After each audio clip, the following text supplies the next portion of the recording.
कि बिहार का मतलब सिर्फ पटना के इर्द गिर्द की बस्तियां नहीं है।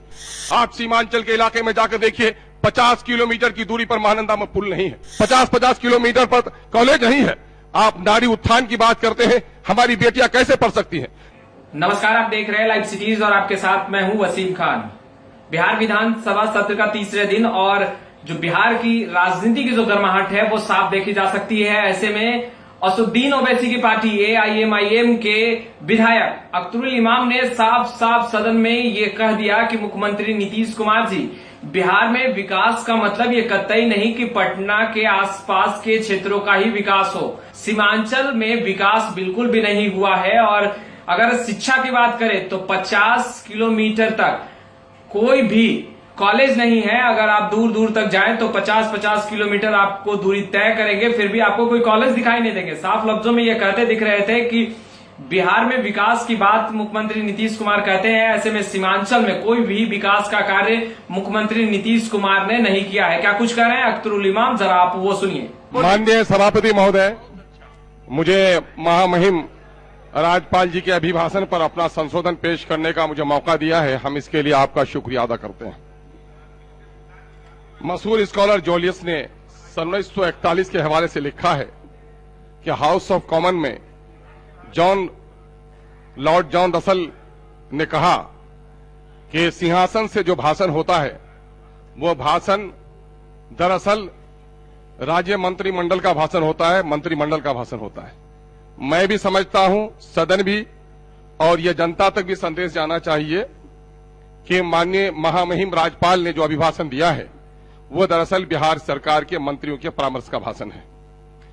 मैं कोरोना के इस मामले में इस वक्त देश में हमारे डॉक्टरों ने, पुलिस के नौजवानों ने जो लड़ाई लड़ी है, हम उसको मुबारकबाद देना चाहते हैं। बिहार सरकार ने भी अपने पीठ को थपथपाने का काम किया है, लेकिन गवाह है बिहार के लोग कि वो मजदूर जो पलायन करके गए, और माननीय मुख्यमंत्री ने और इस सरकार ने शुरू दिन से कहा था कि हम पलायन को रोकेंगे, और पलायन को रोकने में क्या सफलता मिली है। कोरोना काल में जब देश के तमाम तर शहरों में बिहारी मजदूर के रोने और बिलखने की आवाज आई तो लगा बिहार का मजदूर 2 वक्त की रोटी के लिए पूरे देश में फैला हुआ है। और जब वो लौट कर घर आना चाहा, वो मजदूर जो आज इस विपरीत स्थिति में भी, आज अगर आपके स्टेट GDP को संभालने का काम किसी ने किया है तो इन मजदूरों ने किया है।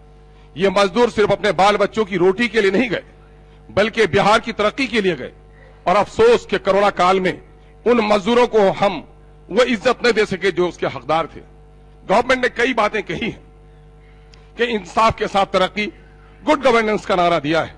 मैं समझता हूं कि 15 साल के बाद किसी भी सरकार के लिए जो पेश किया जाता है गवर्नर का खुतबा, वो दरअसल स्टेट पॉलिसी का हिस्सा होता है। स्टेट की पॉलिसी एजुकेशन में क्या रही है, अभी हमारे विपक्ष के कई नेतागण ने आपको आईना दिखाया है।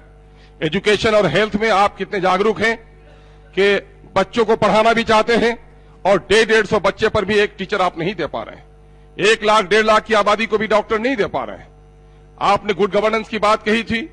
गुड गवर्नेंस कब हो सकता है, जब ये हो सकता है व्यक्ति इकाई है लोकतंत्र की, व्यक्ति को आधार मानकर ही सारी पॉलिसियां बनाई जाती हैं। प्रखंड का आकार क्या होगा, जिला का आकार क्या होगा, ये आकार अपने आप तक तय नहीं किया है। आपने एडमिनिस्ट्रेटिव रिफॉर्म की बात कही थी। आपने कहा था कि साहब हम छोटी छोटी इकाइयों में डिसेंट्रलाइजेशन ऑफ पावर करेंगे। कहीं 5 लाख का जिला है और कहीं 50 लाख का आपका जिला है। 5 लाख के जिला को एक DM मिलता है, एक सदर हॉस्पिटल मिलता है, और 50 लाख की आबादी को वही मिलता है। कैसे बिहार में संतुलित विकास होगा? बिहार का संतुलित विकास नहीं हो सका। आप पटने में फ्लाईओवर बनाते हैं, पिछले 10-15 सालों में आपने कई काम किए हैं, हम आपको मुबारकबाद देना चाहते हैं। शराबबंदी पर गर्जे पूरे तौर पर आप कामयाब नहीं हो सके, शराब बिक रही है, लेकिन चलिए एक अच्छा कदम था। आपने पटने को सजाया है, संवारा है, आपने राजगीर को खूबसूरत दुल्हन की तरह सजाया है, हम आपको मुबारकबाद देना चाहते हैं। लेकिन संतुलित और इंसाफ के साथ तरक्की का नारा इस बात को भी पुकार कर आपको कह रहा है कि बिहार का मतलब सिर्फ पटना के इर्द गिर्द की बस्तियां नहीं है, बल्कि वो सीमांचल का वो इलाका। आप फ्लाईओवर बनाते हैं, आप मेट्रो का प्रोग्राम बनाते हैं, आप प्रोग्राम बनाते हैं गंगा एक्सप्रेस हाईवे का, लेकिन आज आप सीमांचल के इलाके में जाकर देखिए, 50 किलोमीटर की दूरी पर महानंदा में पुल नहीं है। हजारों को लोग बेघर हो गए हैं, उनकी खैरियत पूछने वाला कोई नहीं है। 50-50 किलोमीटर पर कॉलेज नहीं है। आप नारी उत्थान की बात करते हैं, हमारी बेटियां कैसे पढ़ सकती हैं, हमें रोजगार का मौका कैसे मिल सकता है।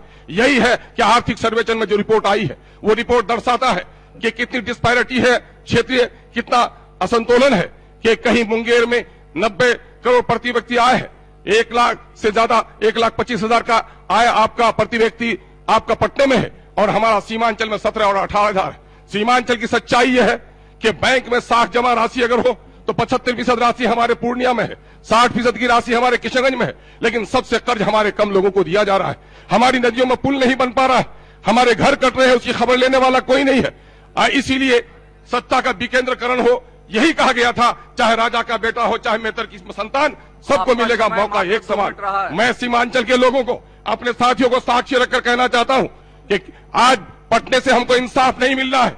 आज हमारी बस्तियां कट रही, कोई देखने वाला नहीं है, हमारी सड़कें नहीं बन रही है। इसलिए हमने मुतालबा किया है कि आप दूसरी राजधानी आप पूर्णिया को बनाने का काम कीजिए। पूर्णिया को दूसरी राजधानी इसलिए बनाइए, अगर मैं कहता हूं सीमांचल के पार्टी हिस्से ऊपर उठकर सत्ता और विपक्ष में जो लोग हैं, अगर इन एमएलए हजरात ने इस मौजू पर आपने साथ नहीं दिया तो सीमांचल की जनता आपको माफ नहीं करेगी, आपको घेरने का काम करेगी। सिर्फ ये एमआईएम का मुतालबा नहीं है। महोदय 2 शब्द कह लीजिए, दर्द की गाथा 2 मिनट समय चाहिए आपका महोदय, ले लीजिएगा। सत्ता पक्ष ने बहुत अपना बयान सुनाया है, दोहरा कर वही बात कहेंगे। मैं बिहार की पीड़ा कह रहा हूं, बिहार के जनता के दर्द को आपके पास बयान करना चाह रहा हूं कि महोदय आज लगभग 6 लाख से ज्यादा लोग कैंसर के बीमार हैं। आज हाई कोर्ट में 52 जज की जगह पर 35 जज रह गए हैं। लगभग 30 लाख मुकदमा गांव में पेंडिंग पड़े, जेली कोर्टों में पेंडिंग पड़े हुए हैं। 1,78,000 मुकदमा हाईकोर्ट में पेंडिंग में पड़े हुए हैं। पूरे बिहार की दशा क्या है? पुलिस के नौजवान बहाल नहीं हो रहे। आज जाकर गांव में देखिए, जाति प्रमाण पत्र, आय प्रमाण पत्र को वसूल करने हासिल करने के लिए 12 दिन का वक्त दिया है। महोदय जरा 2 बात कह लेने दीजिए। महोदय आप तो हमारे लिए हमेशा बड़े मेहरबान रहे हैं, मैं समझता हूं कि हमको आप संरक्षण देंगे, आसन संरक्षण देगा। महोदय मैं बिहार के दर की बस 2 मिनट में खत्म कर रहा हूँ हुजूर। सर मौत का फरिश्ता भी माँ से मिलने का वक्त देता है हुजूर, मैं तो दर्द की बात कर रहा हूँ, मौत के फरिश्ते नहीं आप हुजूर। जरा 2 मिनट टाइम दीजिए। मैं आपको बताना चाहूँ महोदय कि जो कुछ उस इलाके में हुआ है, 10,000 करोड़ क्या आपने खर्च कोरोना में, ये 10,000 करोड़ कहाँ चले गए महोदय?